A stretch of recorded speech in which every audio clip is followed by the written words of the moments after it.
Bom dia, criancinhas! Tudo bem com vocês? Espero que sim. Olha só, hoje a gente vai para a segunda parte aí da nossa história, né, da sociedade no Segundo Reinado, né? A primeira parte a gente falou sobre o trabalho, hoje a gente vai falar sobre o abolicionismo aí nesse período, tá?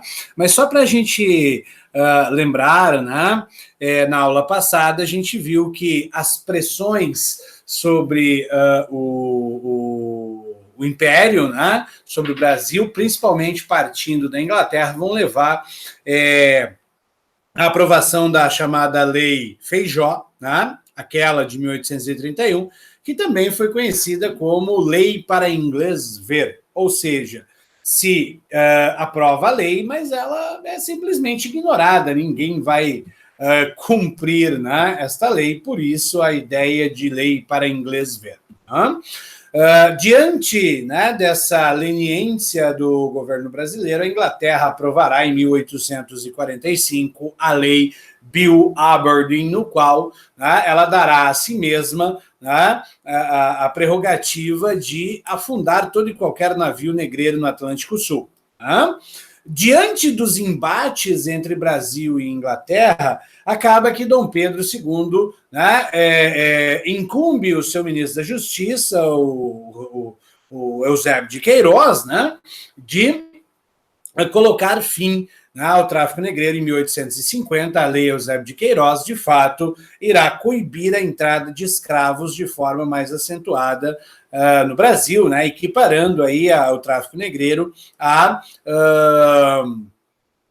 pirataria, o que, né, era um crime punível, né, severamente. Então, não deveria, né, ser ignorado. Tá? Aí nós falamos sobre o contexto europeu para a vinda, né, dos imigrantes para o Brasil, né, para substituir aí a falta de mão de obra escrava, né, por conta do decréscimo na entrada de escravos. Né? Falamos dos sistemas, né, de atração desses imigrantes, sistema de parceria, de subsídio, de colonato, e agora a gente vai ver como chegamos ao fim, né, a escravidão no Brasil. Mas antes disso, é importantíssimo nós falarmos sobre a Lei de Terras. O que foi a Lei de Terras? Teoricamente, ela foi um negócio, né, interessante. Por quê? A Lei de Terras intencionava regulamentar a compra e a venda de propriedades agrícolas no Brasil. Tá? Só que aonde está a sacanagem da coisa? Veja, a ideia da Lei de Terras era que todas as terras sem registros, compulsoriamente, elas eram do Estado, ou seja, se você não tiver a comprovação, o documento, né, comprovando que você comprou essas terras, você deveria fazê-lo junto ao Estado. Ou seja, né, o Brasil vai adotar um regime cartorário. O Brasil passa a ter um regime cartorário de acesso à terra. Não importa se a sua família está há 10 gerações trabalhando em um determinado lugar, uma determinada terra. Se você não tiver o documento, as terras são consideradas devolutas, pertencentes ao Estado. É óbvio que isso não se aplicará aos grandes latifundiários que conheciam gente que mandavam em gente, né? Isso vai atingir, sobretudo, os pequenos e médios proprietários agrícolas, e a gente vai entender por que isso acontece, tá? Mas agora, só para a gente fazer um paralelo com as aulas anteriores, lembre-se que a Lei de Terras, ela é o total inverso da Homestead Act que aconteceu nos Estados Unidos. Lembre-se, a Homestead Act de 1862, todos os homens que fossem para o oeste podiam, né, cercar lá um pedaço de terra que ele seria seu, né? Sem precisar de documento qualquer. Então, né, era o utis possedetis, né? Você trabalhava, a terra era sua. No Brasil, não, você precisava ter o documento, não importa se a terra era improdutiva, não importa se você nunca trabalhou nessa terra, né? Se você não tiver o documento, a terra não é sua. Tá? E quais as grandes consequências? Se a Homestead Act, que nós vimos lá na aula 12, de 1862 nos Estados Unidos, foi uma grande reforma agrária, distribuiu muitas terras para os colonos desbravadores, a lei de terras no Brasil ela inviabilizou o acesso à terra à maior parte da população. Então, a consequência primordial aí, ó, pequenos proprietários de terra perderão as suas terras, porque era caro para você adquirir o registro, né, a escritura da terra, né, o que vai fazer com que nós tenhamos aí uma grande concentração de terras nas mãos de latifundiários, que obviamente estes não perderam suas terras, acumularam ainda mais, inviabilizou imigrantes e escravos libertos, né, a comprar terras, porque eram caras, e veja, o Brasil era um país de dimensões continentais, mas concentrava sua área produtiva, né, mais lucrativa, na região litorânea durante todo o século XIX ainda. Né? Você tinha poucas províncias, como a do Mato Grosso, né, com áreas produtivas muito significativas, tá? Sem acesso à terra, esses imigrantes e escravos tornam-se mão de obra abundante para serem exploradas nos engenhos, né, nos cafezais, nas grandes fazendas. Né? Lembre-se, a concentração de terras nas mãos dos latifundiários será uma tônica, muito por causa da lei de terras, óbvio, não é só ela, mas ela irá contribuir para essa concentração fundiária no Brasil, que até hoje assola, né, grande parte das áreas, né, rurais do país. O problema, né, por exemplo, um velho ditado, o problema do Nordeste não é a seca, e sim a cerca. Todos os lugares onde você tem grandes latifúndios, você acaba inviabilizando, né, a agricultura familiar, a pequena, né, a propriedade e assim por diante. Outra coisa, veja, a lei de terras desestimulou a vinda de imigrantes para o Brasil, né, visto que dificultou o acesso à terra. Né? Tanto mais que lá em 1886, a gente fez referência a isso na última aula, nascerá aí no Brasil, né, em São Paulo, mais propriamente dita, né, a Sociedade Promotora da Imigração, né, no intuito de atrair imigrantes, porque muita gente desistia de vir para o Brasil porque era muito caro obter terras. E nos Estados Unidos, os caras estavam distribuindo terras durante um bom tempo. Né?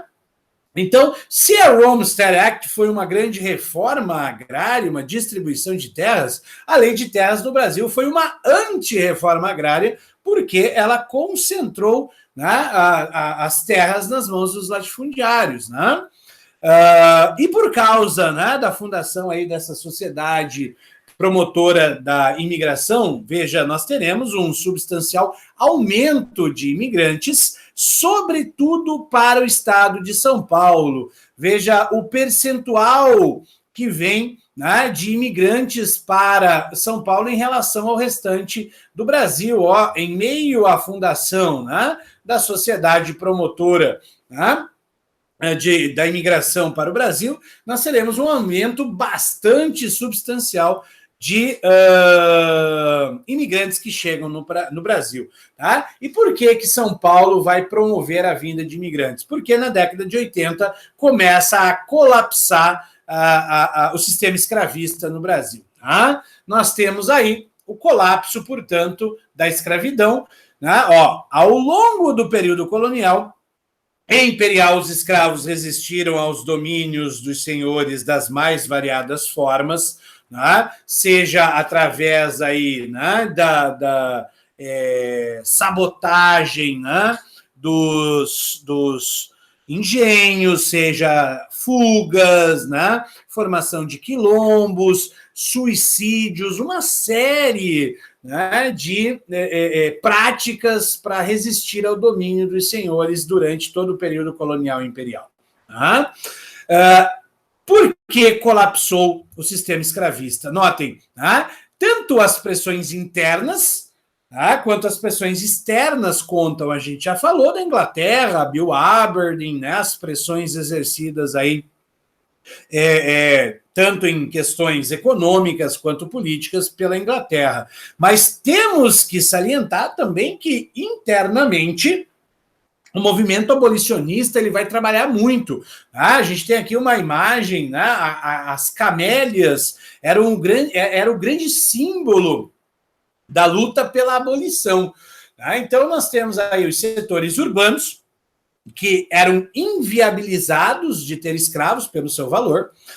Muitos intelectuais, né, destacando aí José do Patrocínio, Luiz da Gama, né, André Rebouças, foram nomes muito significativos, né, na luta pelo fim da escravidão, né, escritores do romantismo, juristas, né, que é o caso aqui do Luiz da Gama, né, setores do exército, sobretudo depois da Guerra do Paraguai, que nós vamos ver no próximo tópico, né, após a Guerra do Paraguai, né, o exército vai se tornar abertamente abolicionista. Por quê? Porque a maior parte do exército brasileiro, né, da infantaria, era composta aí por escravos, por negros, que lutariam pela sua liberdade lá na Guerra do Paraguai. Né?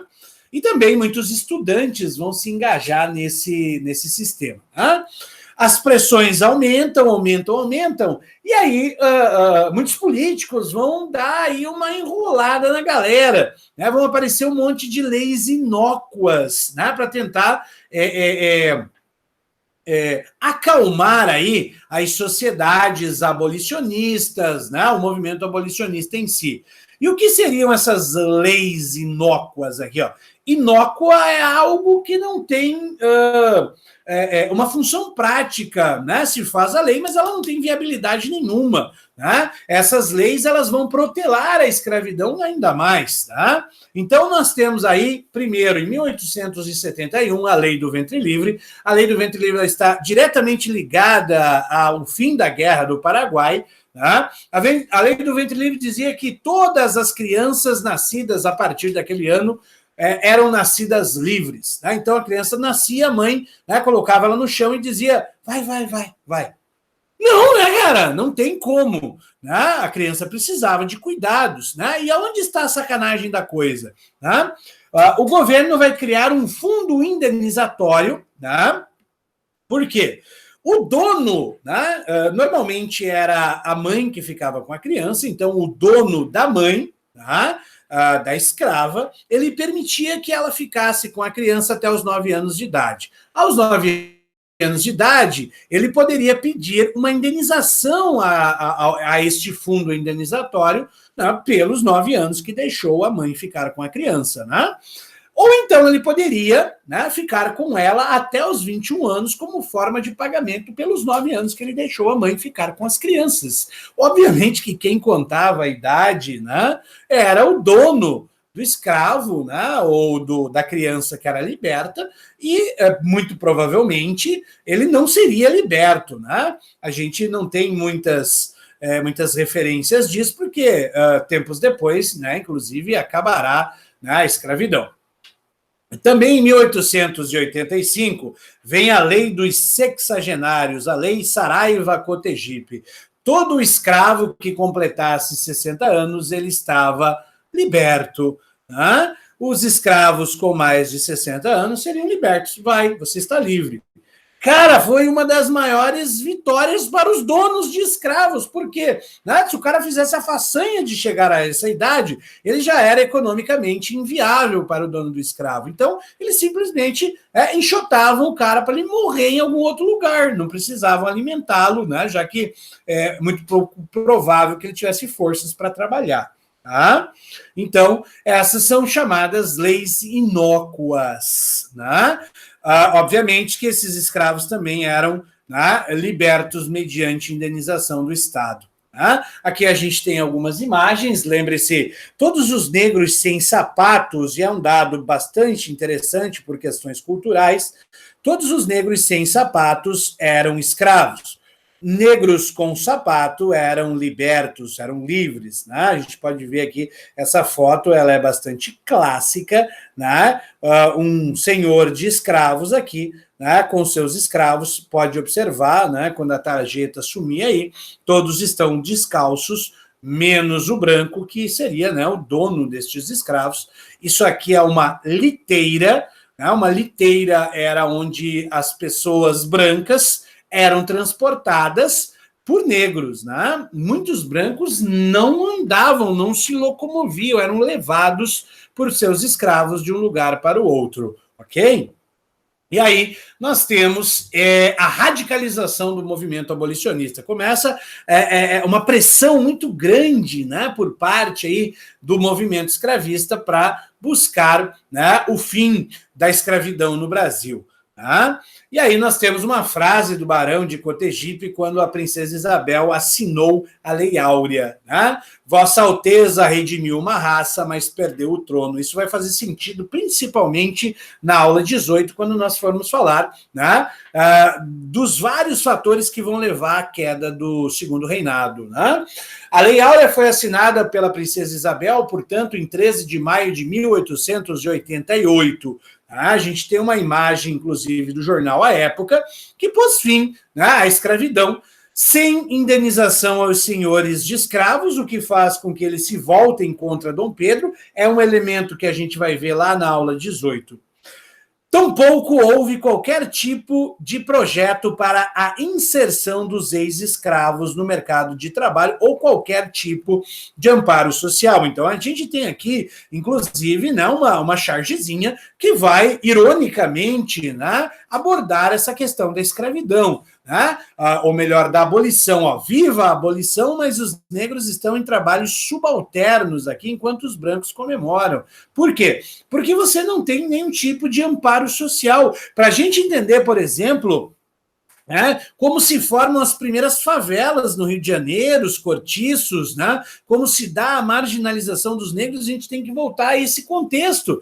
Muitos negros foram libertos e tentaram continuar a trabalhar para os seus senhores, só que foram recusados. Por quê? Porque se cria uma falsa ideia de que o trabalho dos brancos imigrantes naquele contexto, ele era mais produtivo do que o dos negros, por um simples motivo. Lembre-se, esses caras vinham da Europa com a promessa de receber por produtividade, enquanto os negros eram açoitados para trabalhar. É uma questão muito lógica, quem é que produzia mais, né?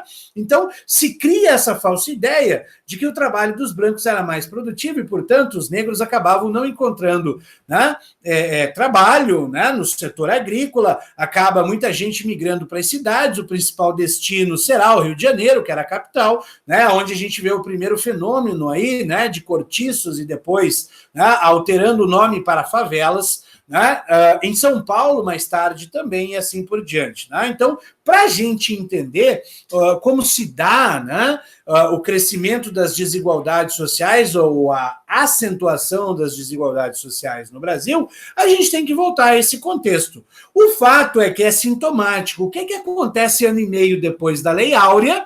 O fim do Segundo Reinado. Né? A Lei Áurea colocou a pá de cal, por assim dizer, no Império. Lembre-se da frase aqui do Barão de Cotegipe: Vossa Alteza redimiu uma raça, mas perdeu o seu trono. Por quê? Porque os donos de escravo que desejavam indenização, e Dom Pedro não irá lhes dar, se voltam contra ele. Aqui a gente tem a imagem, né, da Gazeta de Notícias, o Brasil Livre, 13 de maio, extinção da escravidão. Observem como a língua também é um organismo vivo. Veja, Brasil com Z, extinção, né, com C e C cedilha, fora outras, né, curiosidades, né, como princesa com Z nesse momento, diz lá a Lei 3353, de 13 de maio de 1888, que a princesa imperial regente, em nome de sua majestade, o imperador, o senhor Dom Pedro II, faz saber a todos os súditos do império que a Assembleia decretou e ela, com 2 L's, né, sancionou a seguinte lei. Artigo 1. É declarada extinta desde a data desta lei a escravidão no Brasil. Artigo 2. Revogam-se os dispositivos em contrário, portanto, o fim compulsório, né, da escravidão no Brasil. Né? A abolição estava feita e nós nos vemos no próximo tópico, que é sobre a política externa durante o Segundo Reinado. Beleza? Beijo, a gente se vê na próxima.